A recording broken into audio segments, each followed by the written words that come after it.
오늘 하루도 매 순간이 하나님과 함께하는 귀한 삶이 되기를 소원합니다.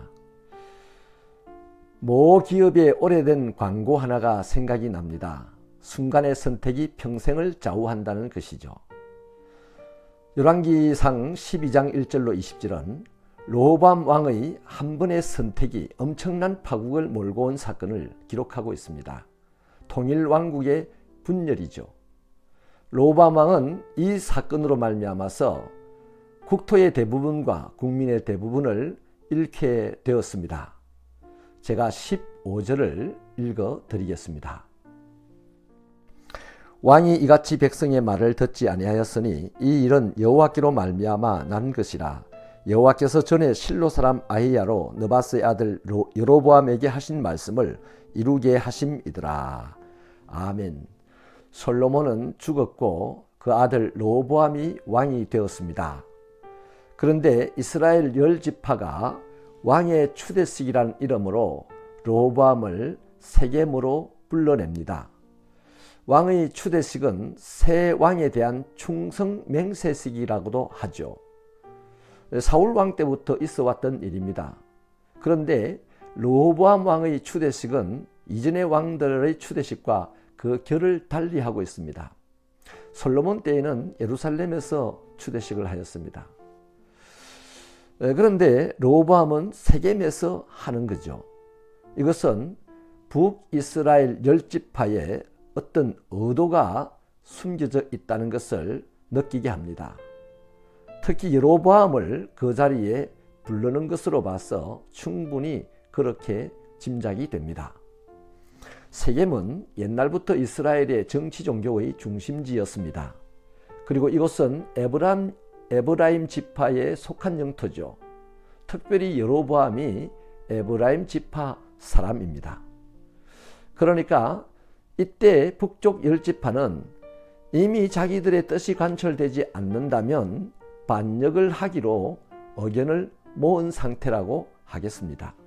그래서 솔로몬 시대부터 토목 정책의 반기를 들었던 이 여로보암을 전면에 내세우게 된 것입니다.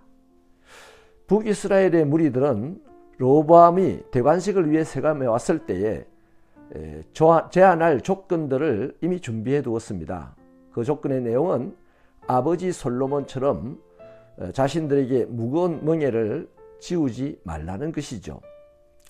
르호보암은 그 조건을 듣고서 3일 후에 답을 주기로 하였습니다. 그리고 신하들과 의논을 하였는데 솔로몬 시대에 왕을 섬겼던 나이 많은 신하들에게 조언을 먼저 구하죠. 그들은 백성들을 섬기고 좋은 말로 대답해 주라고 조언을 합니다. 솔로몬은 또 자기 또래의 신하들에게 조언을 구하였습니다. 그들은 더 심한 멍에를 지우라고 조언을 하였습니다. 3일이 지나고 르호보암은 북이스라엘 10지파에게 답을 줍니다.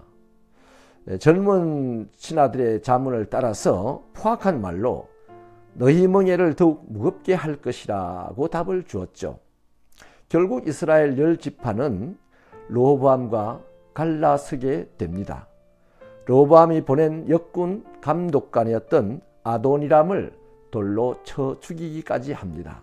이 소식을 들은 르호보암은 황급하게 예루살렘으로 도망을 가게 되었죠. 이때 나라는 쪼개졌고 대부분의 국민과 대부분의 영토를 잃게 되었습니다. 10지파는 적시로 애굽에서 돌아온 여로보암을 자신들의 왕으로 추대합니다.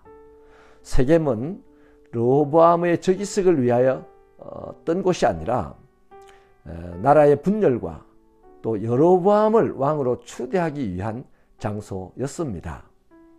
안타깝게도 르호보암은 백성들의 마음을 얻을 기회를 스스로 차버렸습니다. 15절은 역사가 이렇게 전개된 이유를 분명하게 기록을 하고 있는데요. 이 일은 여호와께로부터 말미암은 일이라고 합니다. 하나님께서 하신 일이라는 것이죠. 배경은 이렇습니다. 이전에 선지자 아히야를 통하여서 여로보암에게 10지파를 주시고 왕이 되게 할 것이라고 하나님이 말씀하셨습니다. 바로 이 말씀이 이루어지는 과정에서 르호보암의 어리석음과 포악한 결정이 역할을 한 셈입니다. 사랑하는 형제자매 여러분, 르호보암의 어리석음과 분열 왕국의 시작이라는 이 아픈 역사를 마주하면서 우리는 어떤 교훈을 받을 수가 있습니까? 선택에 대한 책임은 결국 자신이 져야 할 몫이라는 것입니다. 르호보암에게는 기회가 있었습니다. 아버지처럼 군림하려 하지 말고 백성들의 수고를 들어주는 섬김의 리더십이냐, 아니면 전괄과 채찍으로 통치하겠다는 군림의 리더십이냐 하는 것이죠. 이것을 그는 선택했어야 했습니다.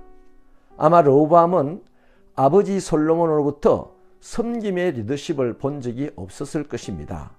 풍요와 번영을 누리면서 수없는 토목공사를 하고 그 토목공사를 위하여서 백성들을 징집하는 그런 군림의 정책을 많이 보았을 것입니다. 또 그러한 일을 통하여서 백성들이 얼마나 고통을 받는다는 것은 결코 느끼지 못하고 자랐습니다. 그게 문제입니다. 왕은 백성들의 아픔을 알아야 하고 백성들의 필요를 알아야 하죠.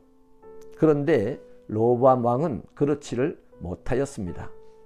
르호보암의 이 선택은 결국 솔로몬 왕 때에 하나님께서 여로보암에게 하신 말씀을 이루게 되는 계기가 된 셈입니다.